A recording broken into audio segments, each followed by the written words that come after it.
तो देखिए आज हम लोग इस वीडियो में देखेंगे ना, ये हमारा जो है ये सेट ए है। ठीक है, ये हमारा जो है ये सेट कौन सा है, ए है। इससे पहले जो है हम आपको 4 सेट का सॉल्यूशन अपलोड कर चुके हैं, जो कि सी, ई, एफ और जी था। तो अभी ए हो जाएगा, तो ये टोटल मिला के 5 सेट अपलोड हो जाएगा। तो ये है हमारा आज का यानी साइंस का फर्स्ट सीटिंग का अंतिम सेट है जो है ना, ये जो है अब हमारा लास्ट सेट है। यानी इसके बाद जो है अब हम लोग आएंगे सेकेंड सीटिंग वाले में। ठीक है, क्योंकि 5 सेट अपलोड कर दिए हैं, जो कि काफ़ी है, बहुत अधिक है। ठीक है, अब और मेरे पास है भी नहीं। एक स्टूडेंट जो है जो बार बार डी लिख रहा है कमेंट सेक्शन में, तो मेरे पास डी का नहीं है। तो अगर डी का रहता तो हम आपके लिए ज़रूर बना देते। अगर आप चाहें तो आप हमको पीडीएफ इंस्टाग्राम पे भेज सकते हैं, तो हम आपको बना देंगे। तो देखिए मिलाते हैं नंबर 1 से। मेंडल ने अपने अनुवांशिकी प्रयोग हेतु किस पौधे का उपयोग किया था? तो इसका हो जाएगा मटर, 1 का सी। किस प्रकार के श्वसन से अधिक ऊर्जा मुक्त होती है? तो इसका हो जाएगा वायवीय यानी 2 का ए। उसके बाद देखिए लगता है 3 और 4 भेजना भूल गया जो भेजा। तो आगे चलते हैं हम लोग। देखिए 5 नंबर में स्वपोषी पोषण होता है पौधे में, ऑप्शन ए। ग्लाइकोडाइसिस होता है, तो देखिए ग्लाइकोडाइसिस होता है माइटोकॉन्ड्रिया में, यानी इसका हो जाएगा हमारा ऑप्शन ए। ठीक है ना। फिर चलते हैं हम लोग 7 नंबर में। देखिए तंत्रिका तंत्र की संरचनात्मक एवं क्रियात्मक इकाई को कहते हैं न्यूरॉन, ऑप्शन ए। फिर हम लोग चलेंगे 8 में। कौन सा एंजाइम वसा पे क्रिया करता है? तो इसका हो जाएगा लाइपेज, ऑप्शन डी। फिर चलते हैं 9 नंबर में। देखिए पौधों में जनन अंग कहाँ पाए जाते हैं? तो पौधों में जनन अंग पुष्प में पाए जाते हैं, ऑप्शन बी। मस्तिष्क का कौन सा भाग शरीर की स्थिति और संतुलन का अनुरक्षण करता है? अनुमस्तिष्क यानी बी। ठीक है ना। किस पौधों में रंध्र अनुपस्थित होते हैं? तो इसका हो जाएगा हाइड्रिला, ऑप्शन बी। BS4 संबंधित है, तो देखिए गाड़ियों में ये सब BS4 जो होता है ना, वायु प्रदूषण से संबंधित होता है, ऑप्शन सी। फिर आगे चलते हैं। रक्त में ऑक्सीजन का वाहक कौन होता है? तो हीमोग्लोबिन, ऑप्शन सी। फिर हम लोग चलते हैं प्रश्न संख्या 14 में। निम्नलिखित में किसे बर्थ हार्मोन कहा जाता है? तो बर्थ हार्मोन ऑक्सीटोसिन को कहा जाता है। ठीक है ना। अब आगे अब हम लोग चलते हैं। देखिए बीज विकसित होता है, तो इसका हो जाएगा हमारा ऑप्शन डी, बीजांड से। फिर आगे हम लोग चलेंगे 16 नंबर में। ग्रहणी भाग है, तो देखिए ग्रहणी भाग है छोटी आंत का, ऑप्शन बी। कार्पस ल्यूटियम से स्रावित होने वाला हार्मोन है, तो इसका हो जाएगा प्रोजेस्टेरोन, ऑप्शन बी। पारिस्थितिकी तंत्र में ऊर्जा का स्रोत है, तो ये देखिए हो जाएगा सूर्य का प्रकाश, ऑप्शन बी। फिर हम लोग चलते हैं प्रश्न संख्या 19 में। मनुष्य का उद्भव स्थान है, तो मनुष्य सबसे पहले अफ्रीका में उद्भव हुआ था, सी। निम्नलिखित में कौन लैंगिक जनन संचारित रोग है? तो इसका हो जाएगा बी और सी दोनों, यानी सुजाक और एड्स। फिर देखिए 21 में मानव गुर्दे का आकार होता है सेम के बीज के आकार का, ऑप्शन सी। किशोरावस्था में होने वाले शारीरिक परिवर्तन का कारण होता है, तो इसका हो जाएगा ए और बी दोनों, टेस्टोस्टेरोन और एस्ट्रोजन। यौन परिपक्वता की अवधि को कहते हैं हम लोग यौवनारंभ। ठीक है, ऑप्शन बी। फिर चलते हैं 24 नंबर में। देखिए जो हमारा है ओजोन परत का ह्रास किसके द्वारा होता है? CFC के द्वारा, ऑप्शन सी। 25 में देखिए तालाब किस प्रकार का पारिस्थितिकी तंत्र है? तो इसका हो जाएगा प्राकृतिक, ऑप्शन बी। निम्न में कौन पारिस्थितिकी तंत्र में अधिकतम संख्या में मौजूद होते हैं? तो देखिए सबसे अधिक पूरा दुनिया में पेड़ पौधा है और इसको उत्पादक बोलते हैं, ऑप्शन ए। जीवों की उत्पत्ति के पहले पृथ्वी पर क्या नहीं था? O2। ठीक है ना। भारत में उत्पादित प्रत्यावर्ती धारा कितने का होता है? 50 हर्ट्ज। फिर चलते हैं 29 में। 1 माइक्रो एम्पियर होती है 10⁻⁻6 एम्पियर। नरोरा नाभिकीय विद्युत संयंत्र किस राज्य में है? तो इसका हो जाएगा महाराष्ट्र। फिर चलते हैं आगे 31 में। स्पेक्ट्रम प्राप्त करने के लिए किसका उपयोग होता है? प्रिज्म का। दर्पण कहाँ से आ गया इसमें? ठीक है ना, प्रिज्म। उत्तल लेंस द्वारा आवर्धित काल्पनिक प्रतिबिंब तब बनता है जब वस्तु रहती है फोकस और लेंस के बीच, ऑप्शन बी। आगे चलते हैं हम लोग प्रश्न संख्या 33 में। नेत्र द्वारा बना हुआ किसी वस्तु का प्रतिबिंब होता है वास्तविक, उल्टा तथा छोटा। विद्युत परिपथ में धारा को मापने के लिए उपयोग होता है आमीटर। फिर चलते हैं हम लोग प्रश्न संख्या 35 में। निम्नलिखित में कौन विद्युत शक्ति को निरूपित नहीं करता है? तो ये वाला उत्तर अभी हमें पता नहीं है, ठीक है ना, तो इसको बाद में बता देंगे। आगे चलते हैं, निम्नलिखित में किस वस्तु का वास्तविक प्रतिबिंब बन सकता है? उत्तल लेंस। आगे चलते हैं, किसी बिंदु वस्तु से निकलकर किसी लेंस से अपवर्तित होकर जिस बिंदु पर मिलती है ना, तो उसको हम लोग कहते हैं फोकस, ऑप्शन सी। फिर आगे अब हम लोग चलेंगे 38 में। फोटोग्राफी कैमरा का अभिदृश्यक होता है उत्तल लेंस, ऑप्शन सी। फिर आगे अब हम लोग चलते हैं 39 में। किसी शब्दकोश में पाए गए छोटे अक्षरों को पढ़ते समय आप कौन सा लेंस पसंद करेंगे? तो 5 सेंटीमीटर फोकस दूरी का एक उत्तल लेंस।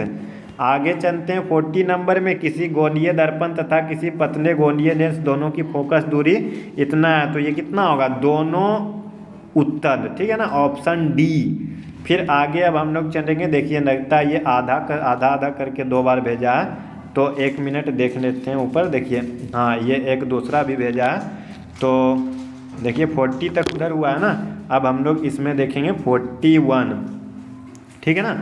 निम्नलिखित में कौन सा मात्रक वाट के बराबर होता है? तो ये हो जाएगा जूल प्रति सेकेंड, ए। फिर चलते हैं 42 में। विद्युत हीटर के तार की कुंडली बनी होती है नाइक्रोम की, ऑप्शन डी। फिर देखिए आगे चलते हैं 43 नंबर में। किसी परिपथ का वह गुण जो विद्युत ऊर्जा को ऊष्मा में बदल देता है वह है प्रतिरोध। एक विद्युत सेल से धारा प्राप्त करने के लिए इसके सिरों के बीच विभवांतर का मान होता है विद्युत वाहक बल से अधिक। आगे चलते हैं 45 नंबर में। ओ नवीकरणीय ऊर्जा का स्रोत होता है कोयला। बाकी जो है देखिए पवन जो है ये ओ नवीकरणीय है, जल नवीकरणीय और सूरज भी नवीकरणीय है। फिर आगे हम लोग चलते हैं, देखिए तरंग दैर्ध्य को सामान्यतः व्यक्त किया जाता है, तो देखिए तरंग दैर्ध्य को मीटर में, एक होता है हमारा जो है ना एंगस्ट्रम होता है, एक होता है एंगस्ट्रम, बट वो ऑप्शन में ही नहीं है, तो मीटर जो होता है, मीटर भी इसका एसआई मात्रक होता है, तो इसका ऑप्शन नंबर ए हो जाएगा मीटर में। फिर आगे चलेंगे 47 में। किसी चालक तार से प्रवाहित विद्युत धारा में जो कण होती है उसको बोलते हैं इलेक्ट्रॉन, ऑप्शन सी, ठीक है ना। फिर चलते हैं हम लोग प्रश्न संख्या 48 में। 12 वोल्ट विभवांतर के दो बिंदु के बीच 2 कूलम को ले जाने में कितना कार्य होता है? तो कार्य बराबर विभव गुना धारा, ठीक है ना। तो इसका हो जाएगा 1 मिनट रुकिए, थोड़ा सा पीछे चला गया, तो सीधा कर लेते हैं इसको। 12 दूनी 24, यानी इसका हो जाएगा ऑप्शन डी। आगे चलते हैं, वोल्ट बराबर होता है तो वोल्ट जूल प्रति एम्पियर, ऑप्शन सी। फिर आगे हम लोग चलते हैं प्रश्न संख्या 50 में। विद्युत आवेश के प्रवाह के दर को कहते हैं, विद्युत आवेश के प्रवाह को दर को कहते हैं, तो इसका हो जाएगा ऑप्शन ए विद्युत धारा। निम्नलिखित में कौन सा कथन सही है? तो इसका हो जाएगा जूल बराबर volt into ampere, option A.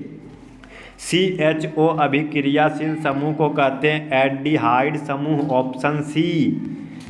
Ethanol को सांद्र H2SO4 के साथ गर्म करने पर क्या बनता है? तो देखिए ये बनता है एथीन, और एथीन होता है C2H4, तो इसका ऑप्शन डी। आगे चलते हैं, जिंक ब्लेड किस धातु का अयस्क है? तो ये हो जाएगा हमारा जिंक, ऑप्शन बी। फिर आगे चलेंगे हम लोग 55 में। आवर्त सारणी के किसी आवर्त के तत्वों में कौन सा गुण समान होता है? संयोजकता इलेक्ट्रॉन, ऑप्शन सी। अभिक्रिया CaO प्लस H2O किस प्रकार की अभिक्रिया है? अरे 1 मिनट, सॉरी, थोड़ा ये बार बार प्रॉब्लम होता है बटन। तो देखिए ये जो है ना, ये 2 मिला है और 2 मिल के 1 बन गया, तो इसको बोलते हैं संयोजन या संयोग, तो ऑप्शन बी। फिर आगे चलते हैं प्रश्न संख्या 57 में। ओजोन का, अरे यार 1 मिनट, ओजोन का हमारा सूत्र होता है O3, ठीक है ना, तो O3, ऑप्शन बी। फिर आगे हम लोग चलते हैं 58 नंबर में। देखिए पीएच का कौन सा मान क्षारक विलयन को निरूपित करता है? तो देखिए क्षारक जो होता है ना वो होता है 7 से 14 के बीच में, तो 7 से 14 के बीच में 13, ठीक है। आगे चलते हैं जन के एक अणु, तो जन का अणु क्या होता है H2O यानी 2:1, ठीक है ना, 2:1, तो इसका हो जाएगा क्या ऑप्शन बी। फिर आगे चलते हैं 60 नंबर में निम्नांकित संकेतों द्वारा कौन सा धातु को है? तो B1224 अम्लीय ऑक्साइड के विलयन में पीएच का मान कितना होता है? तो देखिए अम्लीय ऑक्साइड जो होता है ना ये हमारा होता है अम्लीय ऑक्साइड 0 से 7 के बीच में, तो देखिए 0 से 7 के बीच में हमारा क्या है ये 4 है, ठीक है, तो 4 हो जाएगा। सबसे कठोर प्राकृतिक पदार्थ होती है हमारा हीरा, जो है तो एक अधातु बट दुनिया का सबसे कठोर पदार्थ होता है ये है अधातु, ठीक है, बट अपवाद में होता है। फिर आगे चलते हैं 63 नंबर में सिल्वर आयोडाइड का रंग कैसा होता है? सफ़ेद, उजला, श्वेत। श्वसन किस प्रकार की रासायनिक अभिक्रिया है? तो ऊष्माक्षेपी यानी श्वसन से ऊष्मा बाहर निकलती है, ठीक है ना। जल में घुलनशील भस्म कहलाता है क्षार, ऑप्शन बी। फिर आगे चलते हैं सोडा एस का रासायनिक सूत्र होता है Na2CO3 सोडियम बाइकार्बोनेट। फिर आगे चलते हैं निम्नलिखित में कौन सा विजातीय यौगिक है? तो इसका हो जाएगा हमारा plaster of Paris, option B. फिर आगे चलते हैं हम लोग 68 नंबर में बेकिंग सोडा का रासायनिक सूत्र होता है NaHCO3।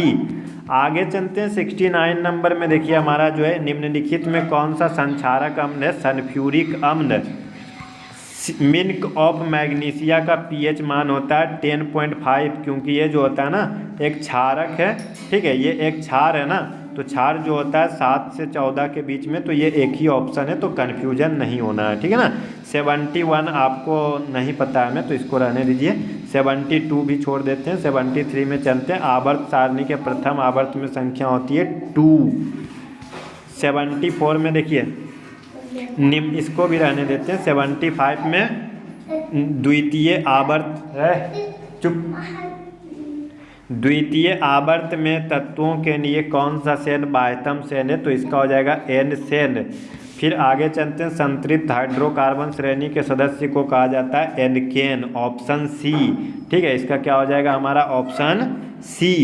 फिर आगे हम लोग चलेंगे प्रश्न संख्या 77 में मेंडलीव द्वारा छोड़े गए आवर्त सारणी के रिक्त स्थानों के बाद में निम्नलिखित में कौन सा तत्व पदस्थापित किया गया?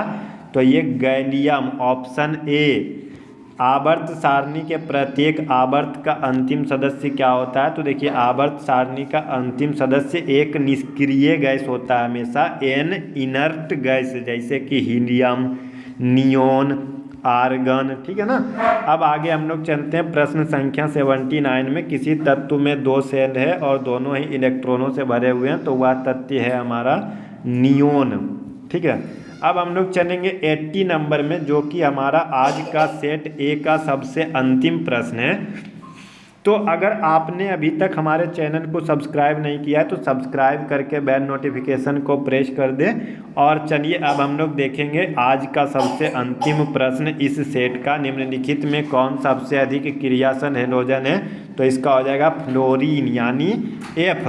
तो इसी के साथ देखिए हमारा जो है ना 5 सेट समाप्त हो चुका है, C, E, F, G